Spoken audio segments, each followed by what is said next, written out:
नमस्कार विद्यार्थी मित्रांनो, मी प्राध्यापक पी.बी. गोळे, मराठा विद्याप्रसारक समाजाचे गुरुवर्य मामासाहेब दांडेकर कला, भगवंतराव वाजे वाणिज्य आणि विज्ञान महाविद्यालय सिन्नर, FY BCom, ग्राहक संरक्षण व व्यावसायिक नीतिमूल्य, सेमिस्टर फर्स्ट, प्रकरण 4, ई कॉमर्स व ग्राहक संरक्षण. मागील लेक्चरला आपण ई कॉमर्सचे प्रास्ताविक आणि ई कॉमर्सची व्याप्ती याचा अभ्यास या ठिकाणी केला. यानंतर पुढील जो आपला मुद्दा आहे, ई कॉमर्सची वैशिष्ट्य. ई कॉमर्सची व्याप्ती आपण बघितली, कुठपर्यंत ई कॉमर्स जाऊन पोहोचलेला आहे. आता वैशिष्ट्यांमध्ये ई कॉमर्सच्या नेमक्या काय संकल्पना आहेत किंवा कुठल्या हुबींचा, कुठल्या तंत्रज्ञानांचा वापर हा ई कॉमर्समध्ये केला जातो हे आपल्याला बघायचं आहे.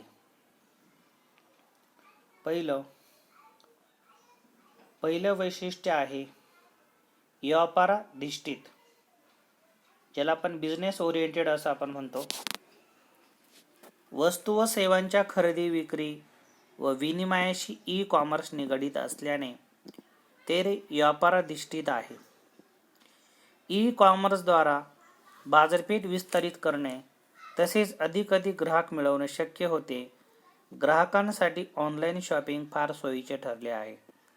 म्हणजे ई कॉमर्सच्या माध्यमातून ज्या काही विभिन्न प्रकारच्या वस्तू आणि सेवा यांची खरेदी केली जाते, वस्तूंचा विनिमय केला जातो, हे एक व्यापाराधिष्ठित असा प्रकारचा बिझनेस आहे. याचाच अर्थ ई कॉमर्सचा वापर करून व्यापार केला जातो. म्हणजे ई कॉमर्सद्वारे ज्या बाजारपेठा असतील यांचा विकास होताना आपल्याला दिसून येतो. ई कॉमर्सच्या माध्यमातून अधिक ग्राहक मिळवणे आणि ग्राहकांसाठी ऑनलाईन शॉपिंग करणं फार सोयीचं झालेलं आहे. म्हणजे ई कॉमर्स जे आहे हे व्यापाराधिष्ठित आहे. ई कॉमर्स म्हणजे व्यापार, ऑनलाईन ग्राहक मिळवणं, ऑनलाईन शॉपिंग करणं, ऑनलाईन पद्धतीचा वापर करून वस्तू आणि सेवा यांची प्राप्ती करणं, म्हणून ई कॉमर्स हे व्यापाराधिष्ठित आहे. दुसरं वैशिष्ट्य आहे सोयीस्कर सेवा. ई कॉमर्सचं सर्वात महत्त्वाचं वैशिष्ट्य म्हणजे सोयीस्करपणा होय. व्यवसाय संस्था आणि ग्राहक या दोघांनाही त्याचा फायदा होतो. म्हणजे ई कॉमर्सच्या माध्यमातून जे काही सेवा मिळतात ह्या अतिशय सोयीस्कर असतात. अतिशय सोयीस्कर. याचा वापर तुम्ही जेव्हा प्रत्यक्ष कराल तेव्हा तुमच्या लक्षामध्ये येईल. आता सर्रासपणे ज्याचा वापर आपण करतो तो म्हणजे बँकिंग क्षेत्र. मला आठवत नाही मी की या अगोदर बँकेत कधी गेलेलो आहे. बँकेत जाण्याचा प्रश्नच येत नाही. महाविद्यालयातून पगार हा बँकेमध्ये जमा केला जातो ऑनलाईन पद्धतीनं. त्यानंतर जे काही खरेदी विक्री करायचं आहे यासाठी गुगल पे आणि फोन पे याचा वापर केला जातो. जेव्हा पैशाची गरज असेल तेव्हा ATM मधून पैसे काढले जातात. म्हणजे बँक आणि ग्राहक यांचा संबंध कमी करण्याचं महत्त्वाचं जे काम आहे हे ई कॉमर्समुळे शक्य झालेलं आहे. हा बँक आणि ग्राहक यांच्यामध्ये झालेला एका प्रकारचा व्यवहारच आहे. म्हणजे किती जीवन सोयीस्कर झालं, किती सोयीस्करपणा याच्यामध्ये आहे. आणि जर आपण बँकांच्या सूचनांचं चांगलं जर पालन जर केलं तर ह्या जी काही आपण मोबाईलच्या माध्यमातून पैशाची देवाणघेवाण करतो यामध्ये कुठलाही धोका नाही. अर्थात तो भाग आपला वेगळा आहे. धोका आहे की नाही त्याकडे आपल्याला जायचं नाही. म्हणजेच अतिशय सोयीस्करपणे तुम्हाला एखादी वस्तू खरेदी करायची आहे, तुम्हाला एखादा मोबाईल घ्यायचा आहे, आपल्याकडे ॲमेझॉन ही भारतामधील सगळ्यात चांगल्या पद्धतीनं ऑनलाईन व्यवहार करणारे मोबाईल ॲप आहे. अशा अनेक प्रकारचे ॲप आहेत. मी तुम्हाला फक्त ॲमेझॉनचं उदाहरण सांगितलं. या माध्यमातून तुम्हाला पाहिजे ती वस्तू तुम्ही ऑनलाईन खरेदी करू शकतात. आता हा सुद्धा एक अभ्यासाचा वेगळा भाग आहे. तुम्हाला SY BComला हा कॉमर्समध्ये तुम्हाला तुमचं मार्केटिंग मॅनेजमेंट जे आहे याच्यामध्ये हे शिकायला मिळेल. म्हणजेच थोडक्यामध्ये कॉमर्सने काय केलेलं आहे, अतिशय सोयीस्करपणा, अतिशय सोपेपणा ग्राहकांना प्राप्त करून दिलेला आहे. त्यानंतर पुढील मुद्दा आपला आहे विस्तारित पद्धती. कॉमर्ससाठी विस्तारित पद्धती ही स्थिरतेसाठी हमी होय. ज्यावेळी सर्व्हर ट्रॅफिक जाम असते अशा वेळी विस्तारित पद्धती महत्त्वाची ठरते. कारण 2 मिनिटाच्या पद्धती रिसेटमुळे अनेक ग्राहक जाण्याची शक्यता असते. म्हणजेच कॉमर्समध्ये विस्तारित पद्धती ही स्थिरतेसाठी हमी होय. ज्यावेळी सर्व ट्रॅफिक जाम असते अशा वेळेस विस्तारित पद्धती महत्त्वाची ठरते. कारण की 2 मिनिटाच्या पद्धती रिसेटमुळे अनेक ग्राहक जाण्याची शक्यता असते. म्हणजे कॉमर्सचं जे वैशिष्ट्य आहे की यामध्ये अतिशय मोठा विस्तार यामध्ये झालेला आहे. तुम्ही कुठल्याही कॉमर्सच्या माध्यमातून व्यवहार करत असताना ट्रॅफिक जाम हा प्रकार नाही. ट्रॅफिक जाम याचा अर्थ आपल्याला जी वेबसाईट आहे किंवा जे ॲप आहे ते ओपन न होणं किंवा ओपन झाल्यानंतर जो ऑनलाईन व्यवहार या ठिकाणी आपण करतो तो व्यवहार पेंडिंग राहणं, अशा प्रकारची परिस्थिती अजून तरी निर्माण झालेली नाही. म्हणजे इंटरनेटच्या माध्यमातून तुम्हाला वस्तूंची खरेदी विक्री करण्यासाठी असंख्य कंपन्या या ग्राहक आणि विक्रेते यांच्यामध्ये मध्यस्थाची भूमिका बजावतात. ॲमेझॉन जी कंपनी जी आहे किंवा ॲमेझॉन ॲप जे आहे हे कुठल्याही वस्तूची निर्मिती करत नाही. हे फक्त काय करतंय, तुम्ही केलेली ऑर्डर दुसऱ्या एखाद्या व्यवसायाकडून त्या वस्तूंची खरेदी करून तुमच्यापर्यंत पोहोचवत आहे. म्हणजेच यामध्ये असं कधी होत नाही की आपण एखादी वेबसाईट ओपन करायला गेलो आणि तिथं आपल्याला कोणी उत्तर देणारा नव्हता किंवा आपण मागितलेली वस्तू आपल्यापर्यंत पोहोचली नाही, असं अजिबात होत नाही. म्हणजे याचाच अर्थ तुम्ही जी काही कॉमर्सचा वापर करून जी पद्धती वापरत आहात ही अतिशय विस्तारित आहे, अतिशय सुरक्षित आहे. त्यानंतर ऑनलाईन सुरक्षितता. कॉमर्ससाठी सर्वात महत्त्वाची बाब म्हणजे ऑनलाईन सुरक्षितता होय. धोका, वायर टॅपिंग, विषाणू आणि अवैध प्रवेश इत्यादी कॉमर्ससाठी धोक्याचे आहेत. म्हणून इंटरनेटच्या सुरक्षिततेचा उपाय योजने गरजेचे ठरते. यामध्ये ट्रान्स्क्रिप्शन यंत्रणा, फायरवॉल, सुरक्षित सर्व्हर आणि अँटीव्हायरस सुरक्षितता इत्यादींचा समावेश होतो. म्हणजे ज्यावेळेस तुम्ही ऑनलाईन व्यवहार करतात किंवा ऑनलाईन व्यापार करत असतात तर तेव्हा सुरक्षिततेसाठी काही उपाययोजना यामध्ये आहेत. यामध्ये ऑनलाईन सुरक्षितता महत्त्वाची आहे. धोका, वायर टॅपिंग, म्हणजे याचा अर्थ तुम्ही जो काही व्यवहार करताय हा कोणीतरी दुसऱ्या व्यक्तीनं वायर टॅपिंगचा वापर करून ऐकणं.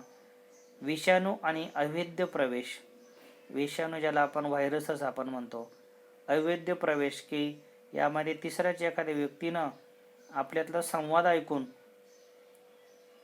या ठिकाणी जे काही पैसे जे आहेत पाठवलेले याची अफरातफर करणं किंवा वस्तूची अफरातफर करणं, हे धोके निर्माण होऊ शकतात. म्हणून इंटरनेटवर सुरक्षिततेचा उपाय गरजेचा आहे. यामध्ये ट्रान्स्क्रिप्शन यंत्रणा जी आहे की ज्या माध्यमातून जो काही संवाद आहे हा ट्रान्सफर होणार नाही. फायरवॉल, जे काही केबल्स आहेत या केबलच्या माध्यमातून जर त्या काही ब्रेक वगैरे करण्याचा कोणी प्रयत्न केला, सर्व्हरबरोबर छेडछाड करण्याचा प्रयत्न केला गेला तर तशा प्रकारची सुरक्षितता या फायरवॉलमधून मिळणं अपेक्षित आहे.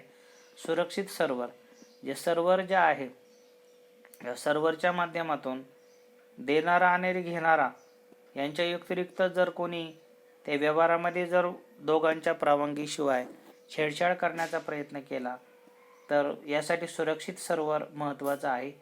अँटीव्हायरस सुरक्षितता, इंटरनेटच्या माध्यमातून जो काही व्हायरस यामध्ये येत असतो, या व्हायरसच्या माध्यमातून जी काही यंत्रणा आहे या यंत्रणेच्या माध्यमातून या व्हायरसला अटकाव करण्याचा प्रयत्न यामध्ये केला जावा. अशा पद्धतीनं ऑनलाईन सुरक्षितता जी आहे ही प्राप्त करता येऊ शकते. आता या संदर्भामध्ये अनेक प्रकारच्या आत्ता जे काही ऑनलाईन व्यवहार चालू आहे यामध्ये अजून तरी असा काही धोका एवढ्या मोठ्या प्रमाणात निर्माण झालेला नाही, परंतु पुढील कालावधीमध्ये जेव्हा व्यवहार प्रचंड वाढतील, जसं मी तुम्हाला सांगितल्याप्रमाणे बँक क्षेत्रामध्ये बरेचसे लोक ऑनलाईन व्यवहार करतात, परंतु इतर ज्या वस्तू खरेदी विक्री आहेत, किराणा माल असेल, भाजीपाला असेल, दूध असेल, इथं तर काही आपण ऑनलाईन व्यवहार करत नाही. परंतु जेव्हा जगाला या सर्वच गोष्टींची सवय होऊन जाईल, एखादी सवय ही माणूस त्या सवयीचा नंतर गुलाम बनून जातो. एवढं तरी लगेच शक्य नाही, परंतु पुढील कालावधीमध्ये सगळंच जर ऑनलाईन होण्याच्या मार्गावर जर गेलं तर अशा प्रकारच्या ज्या काही धोका निर्माण करणाऱ्या ज्या काही सेवा आहेत यावर प्रतिबंध करण्यासाठी अनेक उपाय हे या ठिकाणी करावे लागणार आहे. त्यानंतर 5वं वैशिष्ट्य आहे समन्वय. यामध्ये ई कॉमर्स म्हणजे कर्मचारी, ग्राहक, उत्पादक, पुरवठादार आणि व्यावसायिक भागीदार यांच्यामध्ये समन्वय साधण्याची प्रक्रिया होय. ई कॉमर्सच्या माध्यमातून जो कर्मचारी आहे, ग्राहक आहे, उत्पादक आहे, पुरवठादार आहे आणि व्यावसायिक भागीदार आहे यांच्यामध्ये समन्वय साधला जातो. ईमेलचा उपयोग करून समन्वय साधता येतो. म्हणजे ई कॉमर्सच्या माध्यमातून कर्मचारी, ग्राहक, उत्पादक, पुरवठादार आणि व्यावसायिक भागीदार यांच्यामध्ये संवाद साधण्याची प्रक्रिया इंटरनेटच्या माध्यमातून या ठिकाणी पार पाडली जाते. म्हणजे खरेदीदार, पुरवठादार, ग्राहक, उत्पादक, इंटरनेट कंपन्या यांच्यामध्ये एक वेगळ्या प्रकारचं नातं यामध्ये निर्माण होतं किंवा ईमेलचा वापर करून एकमेकांबरोबर संवाद साधण्याचा प्रयत्न देखील यामध्ये केला जातो. त्यानंतर पुढील मुद्दा आहे ई व्यवहार किंवा ई कॉमर्सची गरज आणि महत्त्व. ई व्यवहार किंवा ई कॉमर्सची गरज आणि महत्त्व याचा अभ्यास आपण करणार आहोत. ई कॉमर्स सर्वसाधारण ई व्यवहाराच्या विक्रीचा भाग समजला जातो. ई व्यवहारांचं शोधन, याला आपण पेमेंट असं आपण म्हणतो, व वित्तपुरवठा सोकर व्हावा म्हणून आकडेवारींची देवाणघेवाण देखील ई कॉमर्समध्ये समाविष्ट आहे. आता आपण ई कॉमर्स जे आहे याचे महत्त्व, गरज किंवा फायदे काय आहेत ते आपण बघणार आहोत. ई कॉमर्सच्या माध्यमातून विभिन्न प्रकारच्या वस्तू व सेवा यांची जी खरेदी आणि विक्री जी आहे ही यामध्ये केली जाते आणि या माध्यमातून जो ग्राहक वर्ग जो आहे या ग्राहक वर्गाला विभिन्न प्रकारचा वित्तपुरवठा देखील यामध्ये करावा लागतो. यामध्ये पहिला विलंब टाळता येतो. ई कॉमर्समुळे आता बँकेत रांगा लावण्याची गरज नाही. तसेच रेल्वे, विमान, एस.टी., सिनेमा इत्यादी साठी रांगेत उभे राहण्याची गरज नाही, कारण ऑनलाईन व्यवहारामुळे या सेवा सुलभ झाल्या आहेत. घरी, कार्यालयामध्ये बसून आपण या गोष्टी करू शकतो. म्हणजे ई कॉमर्सच्या माध्यमातून जो काही विलंब आहे हा टाळता येतो. तुम्हाला रेल्वेचं तिकीट घ्यायचं आहे, विमानाचं तिकीट घ्यायचं आहे, एस.टी., सिनेमा इत्यादींचे तिकीट घेण्यासाठी तुम्हाला रांगेत जाऊन उभं राहावं लागत नाही, कारण ऑनलाईन व्यवहाराच्या माध्यमातून तुम्ही घर बसल्या अशा प्रकारच्या तिकिटांची खरेदी ही करू शकतात. त्यानंतर दुसरा फायदा आहे व्यवहार वाढण्यासाठी उपयुक्त. ई कॉमर्सच्या आगमनामुळे व्यावसायिक संस्थांना ई व्यवहार करण्याचे एक शास्त्र उपलब्ध झाले आहे. आज विक्रेता कोणत्याही वेळेला आपला पुरवठादाराला मोठी ऑर्डर इंटरनेटद्वारे कोठेही देऊ शकतो. त्यामुळे व्यवसाय वाढण्यास मदत होते.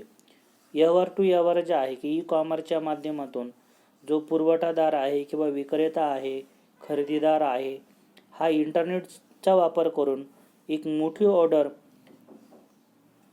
आपला जो विक्रेता वर्ग आहे, व्यापारी वर्ग आहे, व्यावसायिक वर्ग आहे, उत्पादक आहे, यांना घरबसल्या देऊ शकतो.